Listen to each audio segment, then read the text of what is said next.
Good morning, everyone, and welcome to another episode of Earthen's Den. The birds are chirping. It is a fabulous morning. And so I'm sitting here and I'm thinking to myself, just really about the importance of having the strength to move on when the season is over, right? So often we stay in situations and we stay in our circumstances longer than we should, longer than we know that we should, and it's really out of fear. And oftentimes what we don't realize is that when we stay in seasons and we stay with people longer than we stay in seasons and we stay with people longer than we should, we are literally stifling our growth. We're stifling our evolution. We are stifling the blessings that God has for us and the things that He's promised us, right? And so I was sitting here thinking to myself today, and I'm like, I know that a season has been prolonged when I notice everything that I've extended and everything that I'm putting forth in this, and there's not any fruit being produced, right? Or maybe there was fruit in the beginning.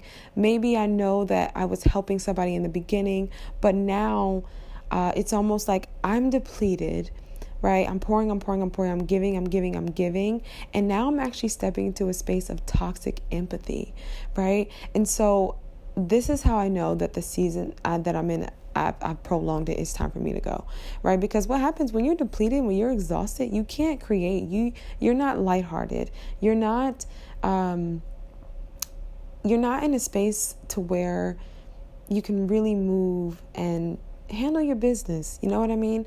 I know for me, everything that I'm after, I have to be well taken care of mentally, spiritually and emotionally. I have to make sure that those things are in alignment. So when I'm in interactions with certain people, unfortunately, you guys, sometimes we are just sent to people to share a message. Sometimes we're just sent to people to wake them up in such a way and maybe introduce them to God, or, sometimes we're sent to people to just maybe answer a prayer that it is that they have prayed, then really start thinking about it in those ways. And I think when you learn that, you also kind of enter into a space where you're not so codependent, right? And you're not thinking that this person is supposed to do something for me, and you really kind of are in a space of giving, right? And it's okay to be in that space of generosity. I would say another thing is it's so important to really be in a space where you are strong. I think about everything that I went through, and I had to step back and really assess how I wanted to do certain things. And one of the things that I really love is I know the space in which I want Earthen's Den to soon occupy, but I'm learning just for myself, like, what did I want to share, what didn't I want to share. That's really what I learned most importantly about my book and everything in my life. And for me, it was so important for me personally to make God proud. It was so important for me to really be in a space where I'm really helping people. And I knew that everything that I had been through, it made me so strong. And the rewards that I received from God, from just being obedient and sharing certain things that I didn't want to share, and talking about certain experiences that I was embarrassed of, or, all of those things, it made me such a stronger person. And most importantly, I realized that my mistakes made me who I am, right? But they do not define me. And so there are many things that I share that at one point was uncomfortable for me, but the more that I really sit in my truth and I accept myself, it's fine. It gets to be, I get to meet those things and those feelings of embarrassment really with like bravery, but it was so important for me to enter into those spaces because there are so many women who are suffering, you guys. And growing up with a single mom and just having so many single parents and women that I know in my life, we suffer in silence. And so it was so important for me to share my story because I need women to know that they're not alone, and we're not really given that space to share our vulnerabilities. And I know it's like, oh, you're a woman and you're feminine and all these things, but not really is it often that women are really able to be in a space to be soft, right? We hear about it all the time. And so it was so important for me to really talk about those things because I want every woman who I reach to know that, she's loved and she's not alone. She's not alone, and that sisterhood is so important and that we're in this together. But yes, you guys, so don't stifle your growth. Learn to let go of people. And that's why I said this is where the codependency comes in, right? I was all for supporting people and uplifting people and helping people and all of those things. But I knew that I had to stand on my own. I had to learn how to stand on my own. And I talked about the lost art of individuality. And it's just something, unfortunately, that society is not really praising or acknowledging. It's not a trendy thing to be your own person, right? Men are being looked at and their sexuality is being questioned for them just being individuals, Women are kind of seen in the light where if a woman is in a space of singleness, society teaches her that something is wrong with her. Society teaches you, it does a really good job at literally setting that foundation so that we believe, that if you are single, something's wrong with you, right? Oh, you're toxic. Oh, you need to heal. Oh, you've got issues and all of these things. And yes, there may be some relevancy, and it just depends on where you're at in your life. I think 2020 was definitely one of the greatest years because it was such an eye-opening year, and it really gave the world time to really sit with yourself. I had posted this YouTube video and I talked about my journey and finding God and all of those things. And I actually think I'm going to go and repost on here on Earthen's Den.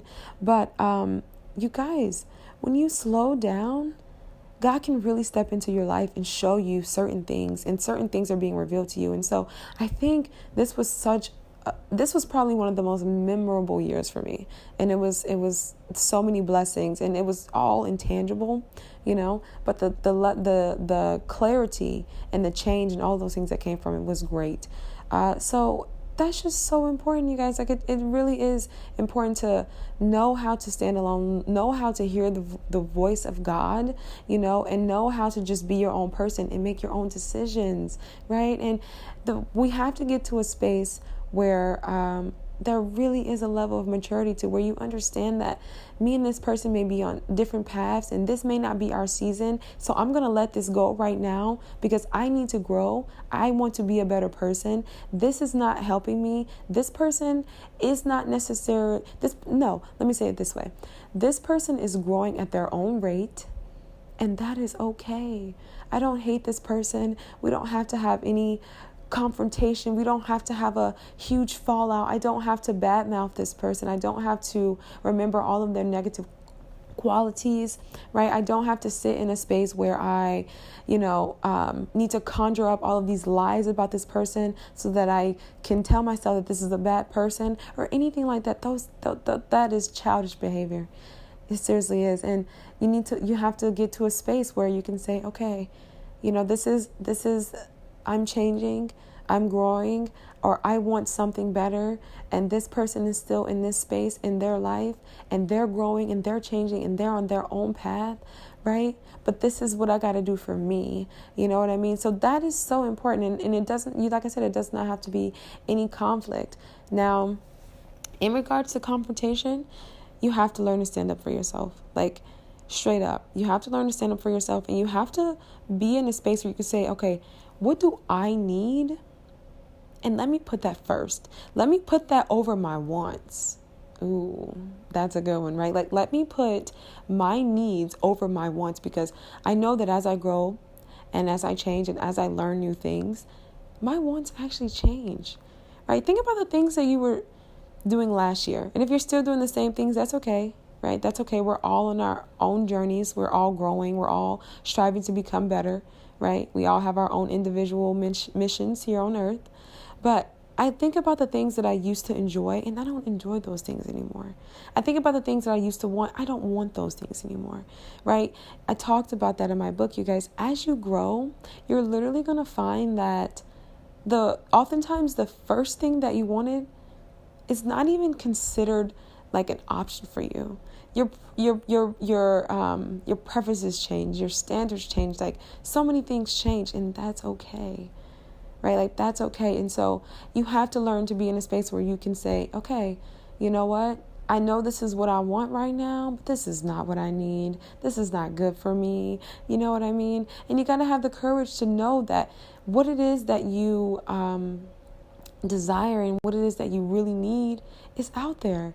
It's totally out there. And you have to, for me, I think it's very important to know what season that you are in your life.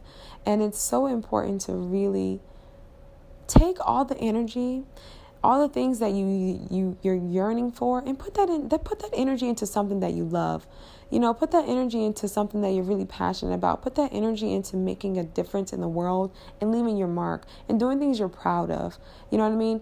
Take it out of all of these things take it out of the lack, right? Take it out of focusing on the things that you don't have, right? Because we spend so much time putting all of our energy and focusing on what we don't have that we don't actually start doing what it is that we love, so that we can change our circumstances and enter into a space where we can actually have what it is that we desire, And I hope that I worded that very simplistically, but it's so important, you guys. And so I just wanted to get over here and say, have the courage, be brave enough to let people go, right? I think that love can sometimes really be letting go. I think love can sometimes be in a space where, I realize that this person needs something that I am not giving them, because what I am doing is I am consistently reinforcing their negative behavior, right? I am consistently advocating for their bad decisions. Why? How do you know you're because I'm supporting it, right? And I'm not calling this person out in the way that I should, or I'm calling this person out, but unfortunately right now they can't receive it. Okay. And so what I'm going to do is I'm going to let this person go, because I believe that after this encounterance with me, they're going to experience something. They may go through something in their life, an experience that is so needed for them to evolve. And if this is really meant to be, like, this is what I talk about when we talk about walking by faith and not by sight. If this is what's really meant to be, this person and I were going to link up later on in life, and this person is going to have grown, and we're going to be on the same level in a sense. You know what I mean? So that's okay. And I think, having the courage to stand alone is a big thing. It's totally a big thing. So often I think that we rely entirely too much on people. I think we do. I think that we underestimate our God, and we underestimate the gifts that He has given us and the things that He has given us to do what it is that He has called us to do, And lastly, you guys, listen, if you don't know where it is that you're going, you do not know who you need in your life.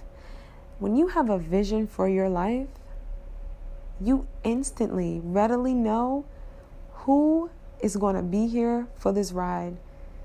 Where does this person fit? How in what ways can this person complement the mission? But when you don't have a vision for your life, anybody comes and goes, and it's detrimental to your destiny. It's detrimental to your health. It's detrimental to your spirit. We talk about people being deserving and all of those things.